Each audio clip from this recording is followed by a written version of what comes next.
Hello student, तो देखते हैं हम लोग अगला लेक्चर आपका। क्वेश्चन नंबर देखिए यहाँ पे 13, 14, 12, 12, 13, 14 थोड़ा सा सिंपल है। तो हम लोग देखते हैं 15 वाला क्वेश्चन क्या दिया है। 15 वाला नहीं, 16 वाला। इसमें ये दिया है 15 सेंटीमीटर भुजा वाले एक वर्गाकार है। मतलब यहाँ पे एक क्या दिया है, इसमें वर्ग है। क्या है? वर्ग।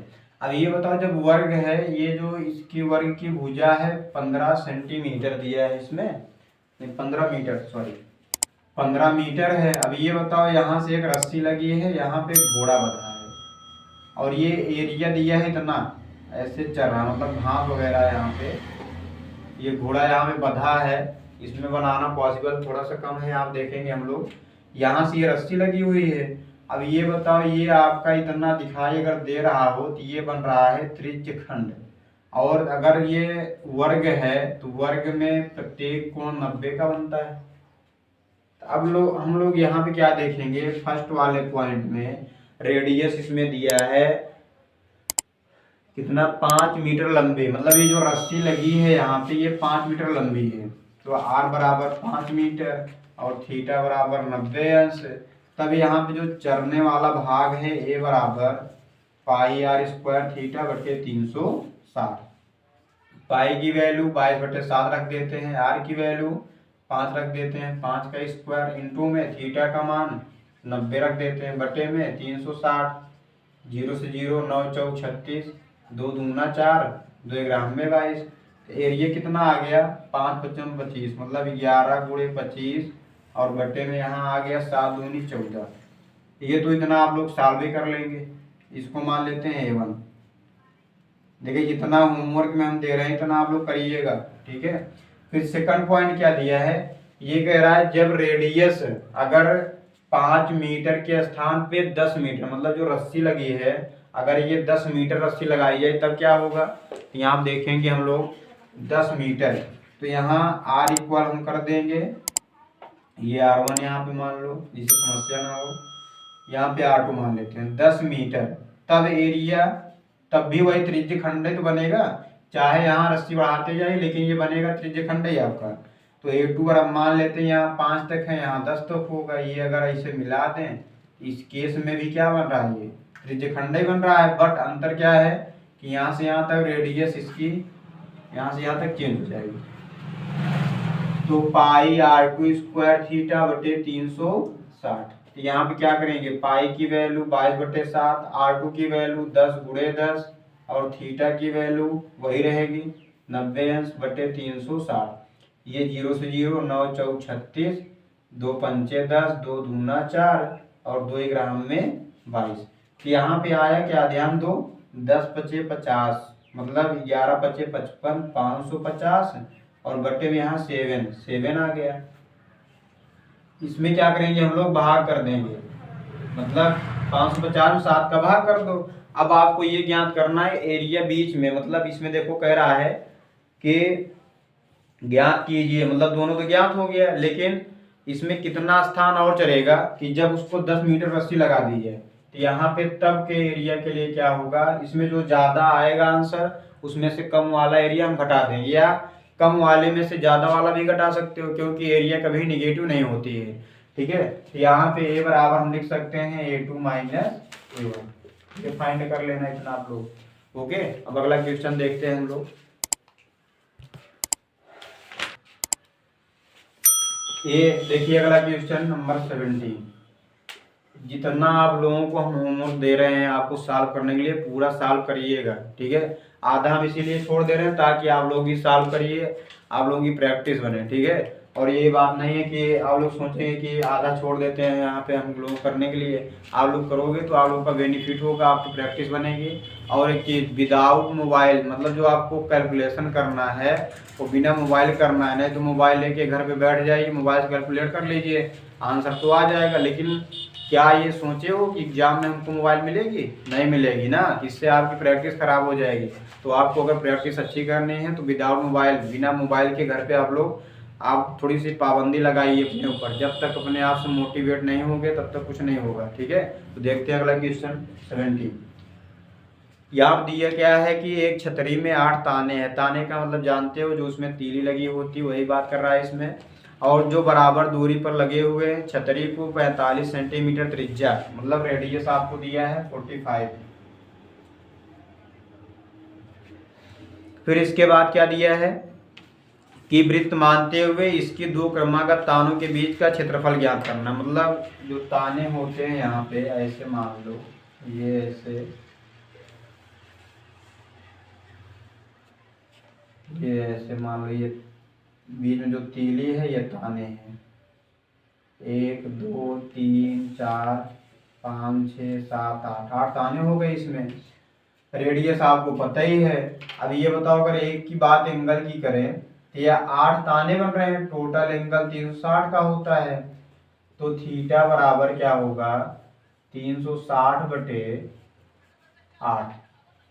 अगर 8 का हम डिवाइड कर दें तो 8 चौक 32, 4 बचेगा 0, 8 पंचे 40। आर पता चल गया, थीटा पता चल गया। अब यहाँ पे जब एरिया की बात करेंगे तो वही त्रिज्यखंड की बात, तो पाई आर स्क्वायर थीटा बटे 360। तो यहाँ पाई की वैल्यू 22/7, आर की वैल्यू 45 × 45, थीटा का मान 45 अंश, और ये वैल्यू 360 है।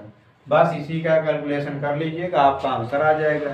फिर इसी में देखते हैं हम लोग 18 वाला कि क्या दिया है इसमें। 2 वाइपर है, लंबाई वाइपर की दी है 25। मतलब जो वाइपर होते हैं कार में, जो ऐसे कांच में लगा होता है, ये बताओ यहाँ से मान लो ये वाइपर है, ये जो एरिया बना रहा है ये इतना, ये त्रिज्यखंड बना रहा है। कहने का मतलब कि ये आपकी रेडियस का काम करेगा। ठीक है, तो रेडियस यहाँ पे हम लोग लिखते हैं, कितना दिया है 15 सेंटीमीटर, 15 नहीं 25 दिया है। रेडियस आपको दिया है 25 सेंटीमीटर, और कह रहा जो एंगल बना रहा है उसके बीच, मतलब यहाँ से मान लो यहाँ घूमा तो एंगल जो बना उसमें, तो थीटा बराबर 115 अंश। अब ये बताइए, आर की वैल्यू पता है, थीटा की वैल्यू पता है, तो यहाँ पे त्रिज्यखंड का फार्मूला पता ही है, पाई आर स्क्वायर थीटा बटे 360। लेकिन इसमें 2 का गुणा करेंगे क्योंकि 2 वाइपर हैं। ओके, तो पाई की वैल्यू 22/7, आर की वैल्यू 25 का स्क्वायर इंटू में 115 अंश बटे में 360 अंश। सॉल्व कर लीजिएगा इसको। इसके बाद जो अगला क्वेश्चन है उसको देख रहे हैं हम लोग, यहाँ पे मिटा दे रहे हैं इसको।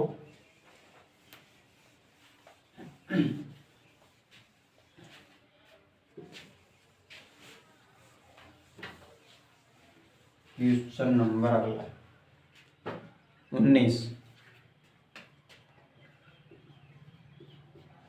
क्वेश्चन नंबर 19 क्या है कि जहाजों को समुद्र में जल के स्तर के नीचे स्थित चट्टानों को चेतावनी देने के लिए एक लाइट हाउस 80 अंश कोण वाले, मतलब त्रिज्यखंड, तो यहाँ पे थीटा आपको दे रखा 80 अंश। फिर कह रहा है इसमें जो रेडियस है 16.5 किलोमीटर, तो रेडियस मान लेते हैं 16.5 किलोमीटर।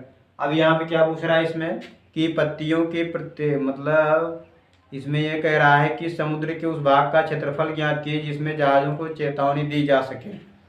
ठीक है, तो यहाँ पे पाई की वैल्यू आपको लेना है 3.14, तो वह एरिया क्या होगा, पाई आर स्क्वायर थीटा बटे 360, क्योंकि उसमें स्वयं कह रहा है त्रिज्यखंड है। तो पाई की वैल्यू 3.14, आर की वैल्यू 16.5 गुणे 16.5, और थीटा का मान 80 दिया है, बटे में 360, पूरा भाग कर लीजिएगा अपना। क्वेश्चन नंबर 20 देखते हैं हम लोग। दिया है एक गोल मेज पोज पे 6 समान डिजाइन, मतलब 6 डिजाइन बने उस पे। फिर क्या कह रहा है, जैसा कि आकृति में दर्शाया गया है कि यदि मेज पोज की त्रिज्या 28 सेंटीमीटर, मतलब एक मेज पोज है, मेज पोज का मतलब ये होगा यहाँ पे जो मेज पे बिछाई जाती है,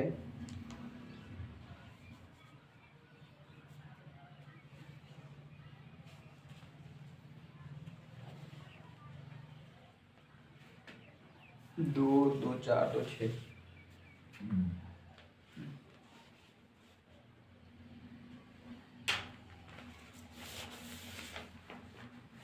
ये डिजाइन है मेज पोज की, 2 3 4 5 6।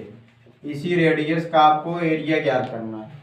फिर एरिया के साथ साथ आपको क्या ज्ञात करना है इसमें कि कितनी लागत आएगी एरिया बनाने में आपको।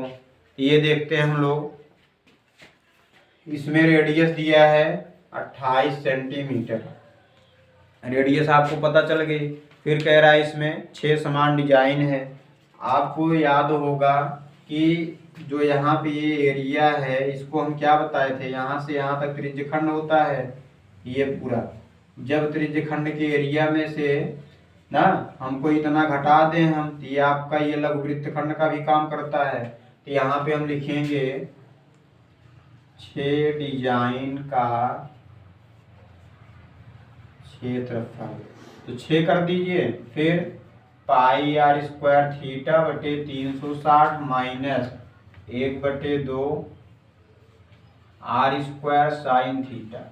अब ये बताइए इसमें किसकी वैल्यू आपको नहीं पता है।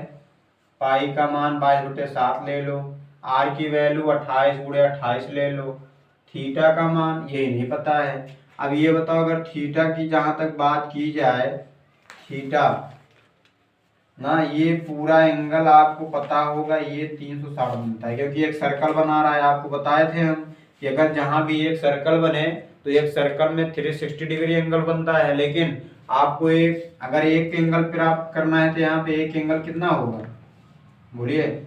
ये देखो 6 डिजाइन हम क्यों लिखे हैं, आप लोग ये सोच रहे 6 डिजाइन है 360 एंगल बनेगा, क्यों? क्योंकि आपको एक का एंगल ज्ञात करना है। अगर एक का पता चले गया उतने 6 का होगा। तो ये बताओ पूरा 360 है, भाग कितने हैं 1 2 3 4 5 6, 360 में 6 का भाग कर दीजिए तो कितना आएगा 60 अंश। तो यहाँ पे एंगल बन गया 60 अंश और बटे में है 360 माइनस 1/2 आर स्क्वायर, आर की वैल्यू दिया है 28/28 और साइन थीटा मतलब साइन थीटा की वैल्यू 60 अंश। बस अब कुछ करना नहीं है, इसको आप पूरा भाग करके सॉल्व करना है। फिर ये एरिया आ जाएगा। जब इसमें कह रहा लागत दिया है 0.35 वर्ग सेंटीमीटर, मतलब जितना एरिया आएगा उतने में आपको 0.35 से मल्टीप्लाई कर देना है। उसके बाद क्या होगा आपका आंसर आ जाएगा। बस अब इसके बाद हम जो अगली वीडियो है, अगला चैप्टर है, उसको हम नेक्स्ट वीडियो में लेकर आएंगे। आप सभी का बहुत बहुत धन्यवाद। ज़्यादा से ज़्यादा लाइक शेयर सब्सक्राइब करते रहिए, जिससे आपकी तैयारी अच्छी बनी रहे।